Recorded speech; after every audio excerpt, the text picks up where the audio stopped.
And after that, e5 by Topalov, he just advances the pawn. And guys, this complete setup is known as Caro-Kann defense advanced variation, because as you can see, despite of regular capturing, he just decides to advance the pawn. Okay, so now bishop to f5, developing the bishop outside the pawn chain. And guys, this is the whole point of the Caro-Kann. And after that, knight to f3. And basically he wants to play knight to h4, going after that nice bishop on c5. But Erdogmus just goes for e6. He just focus on strengthening the structure. And after that, bishop to e2, and you can see what he's preparing for. But a6, and basically a typical Caro-Kann move by Erdogmus. He wants to expand with c5, and also this move stops any annoying bishop to b5 check ideas in the future. Okay, so after that, Topalov just castle, and finally c5, the standard break. And basically here black challenges the center immediately. And bishop to e3. Basically, Topalov defends the d4 pawn, and after that, some exchanges happens on d4. Knight takes d4, and now the knight is eyeing that bishop on f5 again. But instead, knight to e7. And guys, that's a very flexible move by Erdogmus. He is basically developing the knight as well as defending the bishop. And now Topalov just strengthens his structure by pushing f4. But guys, this is a slight committed move, because this move also creates some weakness on e3. And guys, for that, let me go back to the move knight to e7. And guys, basically in this position, instead of playing f4, you might be shocked that here white can also consider this aggressive line g4, simply targeting this active bishop. But what about bishop to e4? I mean, now black has this very strong diagonal, but now comes f3, just attacking the bishop. And after this bishop goes to g6, which is the only square left, now comes f4. And in the next move, you can see what's coming next. So let's suppose if this game continues like knight at, b goes to c6.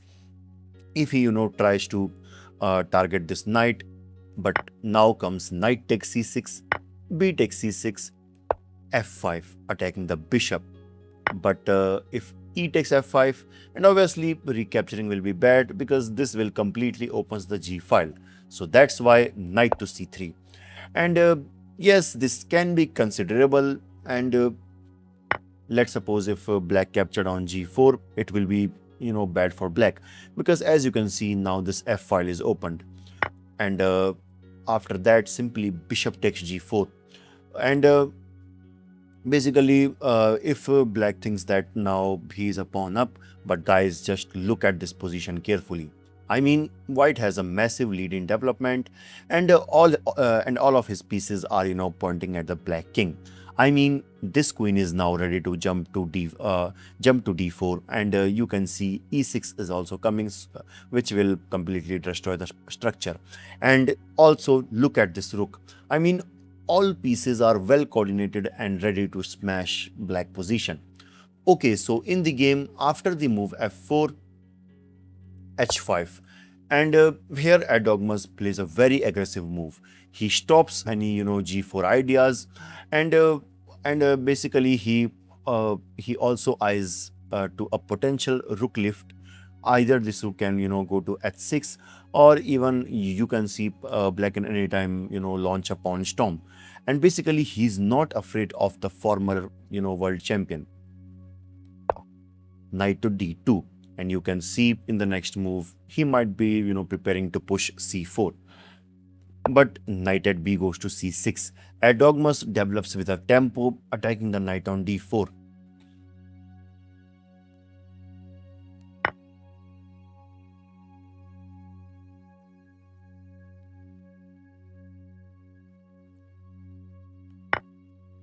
And since black is now targeting the bishop on e3, so that's why bishop to f2. He simply steps back, but it's still on a nice diagonal. And after that, g6. And basically Erdogmus connects the pawn chain, but guys, the move g5 also might be the best option so that he can activate the queen.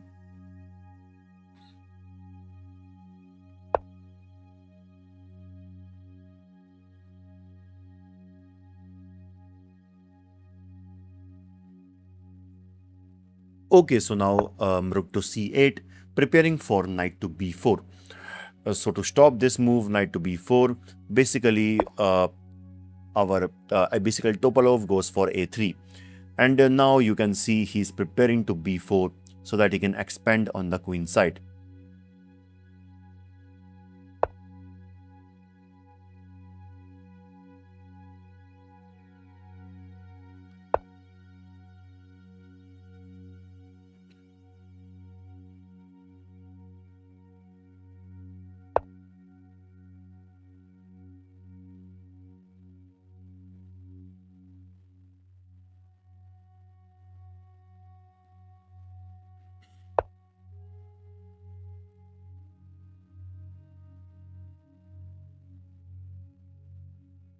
Okay, so now knight to c h6 by Erdogmus, and you can see what he's preparing for. So to stop this, h3, and after that knight to f5, and you can see now this knight becomes like a pendulum. Maybe he's preparing for bishop to h4 so that he can trade this active bishop of white. And after that, Topalov decides to move his king so that he can avoid any checks on the diagonal later. And after that, h4, and you can see Erdogmus locks the king side. Now also knight to g3 is coming, and you can see security is getting slowly compromised.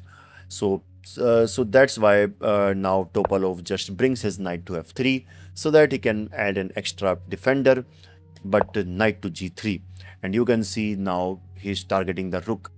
And uh, and now I have a question for you, that why white can't capture this knight by the bishop.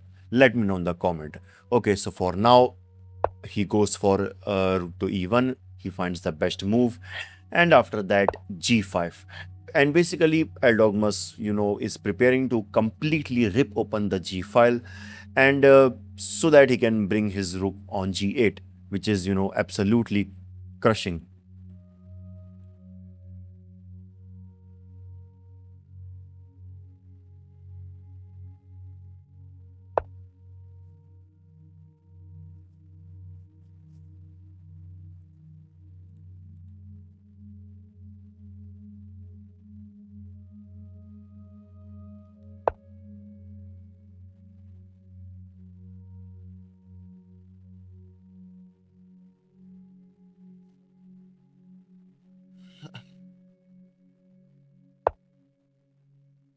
Okay, so now c3 by Topalov. He's preparing to bring this rook into the second rank, so that he can guard this, so that he can guard the king. But Erdogmus doesn't care about this. I mean, he simply captures on g4, and you can see finally the g file is now opened. And now rook to c2. Topalov just goes according to his plan, but queen to c7. And now you can see the queen also joins the attack, eyeing the h2 square. And you can see the threats are now just piling up. And now a4. And guys, this is an inaccuracy by Topalov. He basically wants to open lines on the queen side, but his king is in grave danger. I mean, now he's just captures on a4, and forcefully rook to a2. And now you can see this rook is struck on the a pawn, and I mean on the a file, and basically he's eyeing these pawns, because if he not, then black can take advantage of the queen. I mean, he can just try to push the pawn. And guys, can you guess the next move which can hold this game for black? I mean, in this position, the only move which can save the game for black is rook to g5. And guys, the idea is after knight takes g5, bishop takes g5, and basically he removes a defender of e5 pawn, so that he can take control over the center and just keep putting pressure on the white king. Okay, so in the game, after rook to a2, Here Erdogmus missed that and he goes for d4. And basically he tries to open the center, but guys, this also gives Topalov a chance to come back. I mean, in this position, white can now just simply captures on f4 by queen takes f4, eliminating this dangerous pawn on f4, which could have created huge trouble for white in the future. And also look at this bishop. I mean, bishop takes a6 is coming, and and also rook takes a4 can be played anytime. But guys, in the actual game, after the move d4, yeah, so basically here he decides to capture on d4, and yes, he gets a pawn, but guys, by moving the knight, he also removes a defender on of the e5 pawn. And without wasting any time, Erdogmus simply captures on e5 with knight takes e5. And now you can see he successfully centralized the knight with a tempo. And now bishop takes a6. Here Topalov simply grabs the rook, grabs the pawn. And guys, in this position, a 14-year-old, Erdogmus shocks the chess world by sacrificing the rook by pushing the pawn to f3, completely opening up the white king. I mean, let's suppose if white decides to grab the rook by bishop takes c8, and guys, that will be a huge blunder because of this another crazy sacrifice, knight to g4. The idea is to open the diagonal for this queen. I mean, let's suppose if he decides to capture the knight, now comes a discover check, knight to f1, or we can say it a double check by the knight and the queen. And the only move is king to g1. And yeah, and obviously he can't go there due to this mate, so that's why he goes there. And after that, queen to h2 check. And the only move is king takes f1. And now just look at this pawn. And yes, you are right, this is just mate. So that's why in the actual game, after the move f3, okay, so let me go back. Here Topalov gives a check by bishop to b5. And he simply defends with a knight. And now he's threatening, knight to f1, a discovered check. So that's why Topalov decides to run, but simply knight to e2 check. He simply gives a check from e2 square. And guys, white can't either go on h1 on h1 and f1. So let's suppose if this king goes to f1, and guys, that would be a huge mistake. And guys, let me know in the comments that why king to h1 is not possible. Okay, so in this position, now black will go for knight takes d4. The idea is after queen takes d4, now f takes g2 check. The only move is king to g1. And can you guess the next move? And if you find the move bishop to d6, then congratulations, you are a genius. The idea is now black is simply threatening bishop to h2 mate because of this pawn. And you can see this pawn is covering all the squares. So let's suppose to stop this, if he tries to deflect the queen by bishop takes d7 check, because obviously this is not possible, because then you can see this bishop gets pinned. So that's why capturing with the queen is forced. But after that, bishop takes h4, and again queen to c7.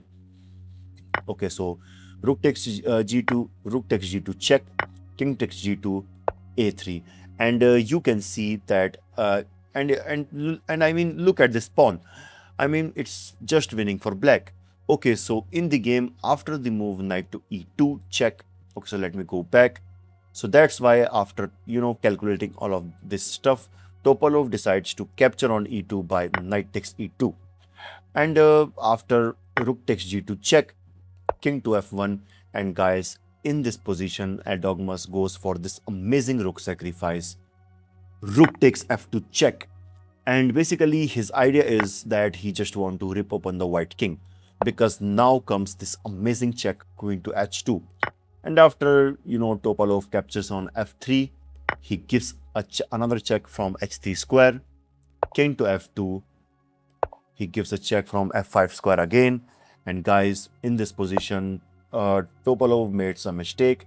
He tries to block the check, but it also loses material, because of simply this move, which Erdogmus did. He simply grabs the bishop and now rook to g1. And basically now Topalov tries to activate his rook, but it's too late because of simply knight to f6. And guys, that's a brilliant defensive move. The knight comes back to cover the king, and now and now you can see rook to c4 is coming. So that's why here Topalov decides to bring the queen back to f3, and after that queen to c4. And guys, that's a mistake. I mean, he gives up the a4 pawn, and basically he does all of this to, just so that he can keep an eye on h pawn. But guys, let me go back to the move queen to f3. I mean, in this position, black can consider this crazy move, which is h3, trying to deflect the queen. The idea is after queen takes h3, now comes knight to e4 check. After king to e1, queen to d5, simultaneously attacking the rook as well as threatening queen to d2 check. So one thing is clear that white cannot, leave the defense of this d2 square. So he has to stay on the second rank. So that's why, let's suppose if he goes for rook to c2, now knight to g5. You can see now he's, threatening for this fork. So, and I know some of you are thinking about this check, but simply king to t7, and what's next? I mean, now black is targeting the queen, and at the same time, the threat of knight to f3 is still there. Okay, so in the game, after the move queen to c4, basically Topalov grabs the pawn, and after that, knight to e4 check.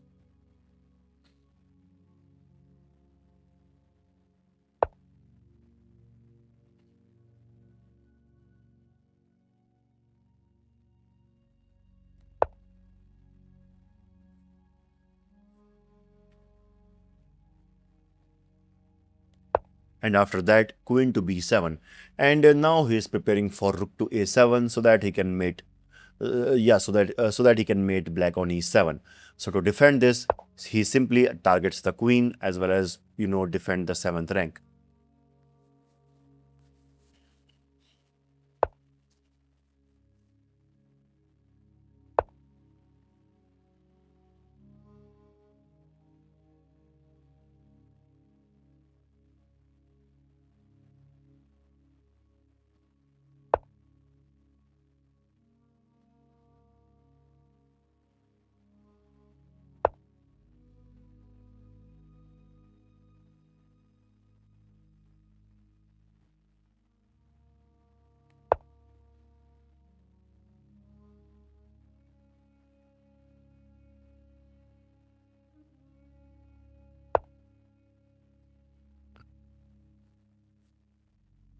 Okay, so in this position, Topalov tries to, generate some threats, but f5.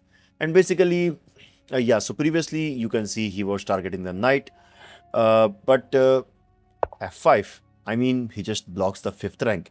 And guys, in this position, Topalov sacrificed the rook by rook takes g5. And basically, he's trying to, create a fortress or a perpetual check ideas. I mean, this is a fantastic defensive resource. After bishop takes g5, queen takes h3. Sorry. And now, Topalov has a queen for 2 rooks and a bishop. But guys, look at the black pieces. I mean, now, both sides are, doing great. So that's why this position will be equal. But Erdogmus now brings the bishop back to f6 because previously this queen was also threatening to give a check from h8 square. So basically this bishop covers the h8 square as well as now the pressure on this pawn is immense. So Topalov decides to just slide the king to f1. But wait, what kind of move is this? Yes, the move is basically to getting away from this check.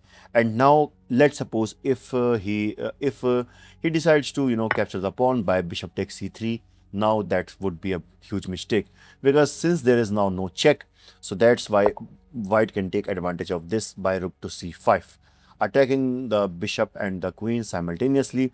So, and we all know queen is more important, but after that rook takes c3 and you can see white is just winning. So that's why after king to f1, he goes for rook to d8. The rook swings over the d file and now rook to d1 check is coming. So to stop this, he goes for rook to a6, and basically he counters with this move, and now rook takes e6 check is coming, but queen to c4. He simply guards the pawn, and again the threat of rook to d1 check is coming. But Topalov gives a check from h5 square, king to f8, and guys, now white must consider the move rook to a7 so that he can create a mating net. But instead he makes a huge blunder by queen to h6 check. And guys, this is the final blunder. I mean, Topalov was now, so basically Topalov was in a severe time pressure. And after that, bishop to g7, he simply defends the check, but queen takes e6, which is a desperate move. Rook to d1 check, king to g2, and now Erdogmus takes advantage of the open king. He now completely gives multiple check from h4 square, king to g2, now queen to h1 check, king to f2, queen to h2 check, and now anyone can mate from this position, king to f2, and finally rook to f1, and that's a mate. What an amazing game by this 14-year-old boy. I mean, playing chess at this level and at this age, it's impressive. Like this video, and I will see you in the next one. This is your host Bison signing off. Bye bye.